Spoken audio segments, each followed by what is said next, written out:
Hello, my name is Frances Reid and I'm Programme Director for the World Ovarian Cancer Coalition. For this champion chat, I'm delighted to welcome two guests. I have Sue Hegarty and Bridget Bradhurst. They're both from Ovarian Cancer Australia. Sue is Director of Support Programmes and Bridget is the Ovarian Cancer Support Nurse for the charity. And they're here to talk to me today about an amazing resource for women with ovarian cancer that I know has existed for several years, the Resilience Kit. So first of all, Sue, I'm going to ask you, the Resilience Kit has been a fundamental part of Ovarian Cancer Australia's offering for women with ovarian cancer for quite some time. What's in it? So thank you, Frances. The Resilience Kit really is the key resource that we offer through Ovarian Cancer Australia. It is a 230-page booklet that's written specifically for women with ovarian cancer in consultation with them. It was first developed in 2008 and we're up to our third edition. We receive a lot of feedback on the role of the Resilience Kit. It covers a whole range of information from, when women are first diagnosed through to, living with cancer that can't be cured.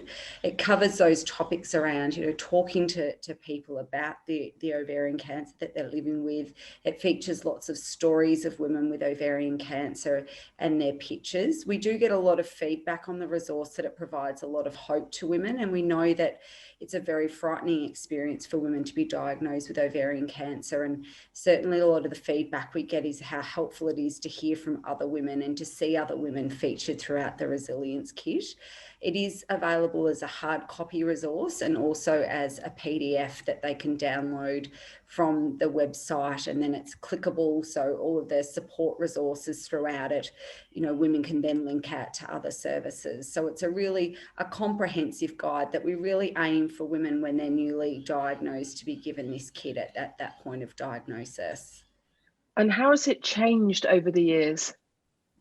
The Resilience Kit's undergone quite a number of changes over those three editions, and probably the most significant thing with the last edition is that we used a cancer nurse writer to write all of the content, and we do get a lot of feedback from women about the tone of the kit being very warm and very welcoming and very reassuring, and that's really what we're aiming for the resource to be, to provide hope and also be very realistic and not shy away from the tougher areas of living with ovarian cancer, including, the role of palliative care and that for some women, the disease will be terminal. And certainly the feedback that we got from the women when developing the third edition was that they wanted those more difficult topics in there, that they didn't want two resources. Certainly, that we've identified with the changing role of treatments and particularly PARP inhibitors. We now have developed a fact sheet that sits alongside the Resilience Kit that's available from our website, so we can update that information more frequently. We've pulled that sort of very specific treatment information out of the kit and now have a specific fact sheet that sits on our website, and that was in response to feedback from women saying they wanted a greater understanding of what treatments are under trial and what treatments might come in the future and what treatments are being offered internationally. So that's probably the most significant change in this edition. And Bridget, you've been involved in the development of this most recent edition. What's been your role? So I am fortunate enough to oversee the review of the Resilience Kit. So my role in between reviews is to keep an eye on the content. As Sue has mentioned, there's a lot happening in the ovarian cancer space, and we want to make sure that the kit stays relevant and up to date. And the use of our research fact sheet is helping with that, so that we can, where possible, refer out to that, which is reviewed more regularly. And it's not only keeping in touch with what's changing in treatments, clinical trials in the clinical space, but I think importantly, keeping track of what women want. So any gaps that are identified, ensuring that as we go to review the next edition, that those are reflected. So an example, I think, coming into 2021 is that we know that intimacy and sexuality in ovarian cancer is an unmet need. And we're doing some work in that space at Ovarian Cancer Australia, and it'll be really important to see that reflected in the resilience kit. So I think also just bringing the health professional side and the women's side together with the review. So healthcare professionals are really quite involved in this, as well as women. They are. I think they are integral to the success of the resource, because we want to make sure that it's reputable, it reflects current practice, and we want the wider health professional network to feel confident in our resilience kit, so that they will then promote and distribute the resource amongst their patients. So of course, we also want to engage the women in the process, but I think that both parties are as important as each other in the review and future development. You made a good point there about the healthcare professionals being confident in the resource so that they would distribute it. From my own experience working in the area, I know you can have the most amazing resource, but unless it actually gets to the women, it's not really doing what it's meant to do. So how do you go about that at Ovarian Cancer Australia? I think that's a really good point, Francis, is that we want to make sure that women are getting the resource as early as possible at diagnosis, and the health professionals are really key to that. They're on the ground seeing them at the earliest stage. So I think we've realised that we need to nurture our relationship with the health professionals. So previously what we've done is a couple of times a year the team gets together and reaches out to as many centres across Australia as possible to check in and make sure that they know about the resilience kit and that they have enough of the resource to distribute to their women. And we've also got a dedicated team member now assisting with communications to better promote the resilience kit on social media. Thank you, Bridget. So, Sue, it's almost like you need to be an expert in marketing as well as support for women with ovarian cancer. I have one question before we come to your other top tips for success, and that comes back to something you said about women said they wanted the more difficult material in the resource. That can sometimes be a bit of a challenge, can't it? Because sometimes women actually don't want to see information about what might happen if their cancer is incurable.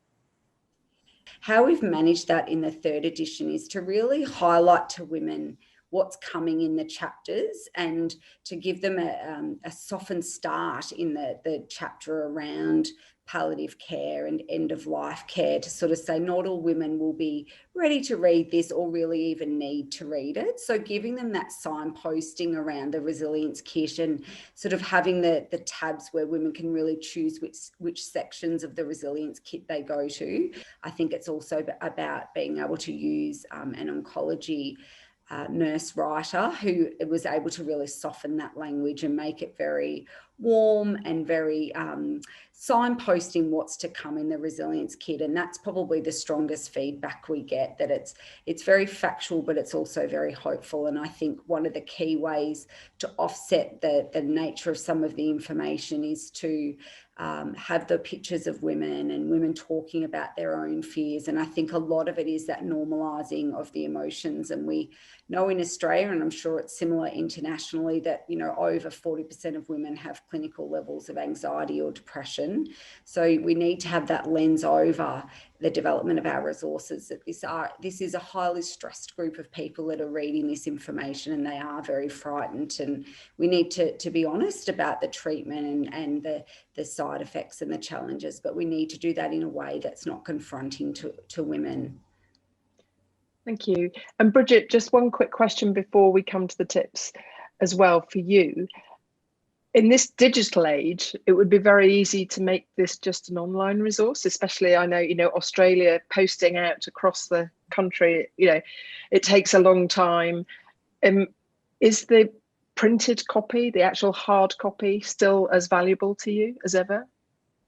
I do think that the hard copy is still very valuable, Francis. I think particularly during a year like COVID, it's been very helpful to also have the digital copy ready to go so that women can start reading it the day they know about the kit and the day they talk to us. But the feedback is still that it is considered quite special to have something that acknowledges what they're going through, that is theirs to keep amongst a whole range of resources out there.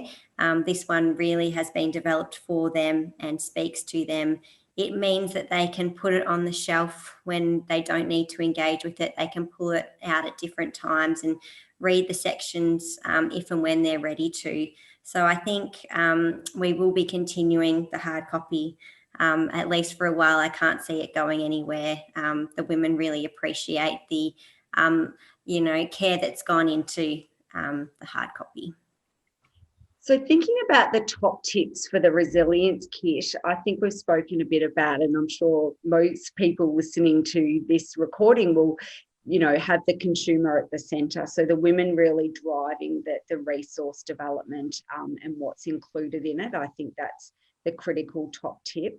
Really working with the top doctors and health professionals within the country has really had that buy-in from the clinicians that we have, who are the health professionals that have been involved in the development of the resource, keeping it updated. So we do review the kit every 2 years and update as necessary. So I think that's another key top tip, that these resources do require, quite a lot of time and effort to keep up to date.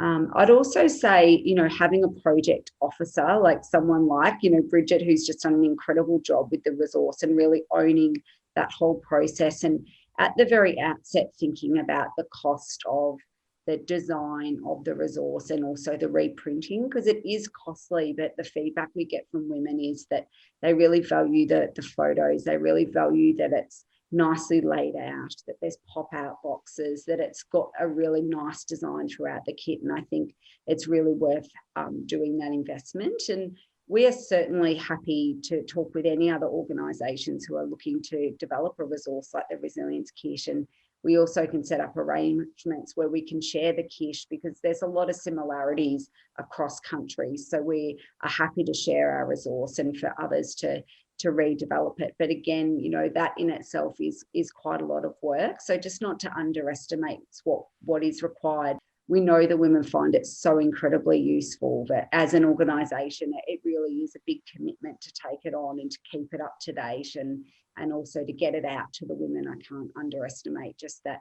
challenge of half of its development, but the other half is making sure it gets into the hands of women. And also, they do say they want that early in their treatment experience. And I think we've been able to shift it and get it out to women earlier, which is when the information is most helpful.